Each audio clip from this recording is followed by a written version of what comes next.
Let's cook pork asado. Welcome to my vlog. Init na tayo ng ating kawali.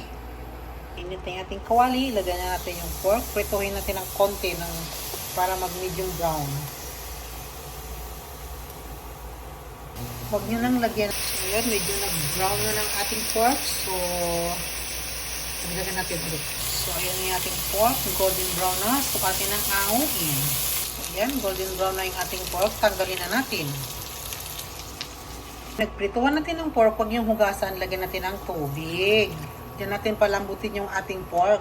Hayaan muna natin kumulo yung ating water bago natin ilagay yung ating pork. Ngayon, kumulo na. Lagyan natin ng soy sauce. Lagyan na natin yung ating bawang. Ngayon, lagay naman natin ng laurel. So, ngayon, lagay na natin yung ating pork. Lagay na natin ng sugar, brown sugar. Yun, maglagay na tayo ng crack na paminta. Lagyan natin ng white wine o kaya gin. So, ngayon, atin ang i-adjust yung ating apoy hanggang sa lumambot yung ating pork. Antayin natin. So, ayan na po yung ating pork asado. After 100 years nung pinakulan, hindi. Malambot po kasi yung pork na nabili ko. So, ayan, wala pang 1 hour, sobrang lambot na.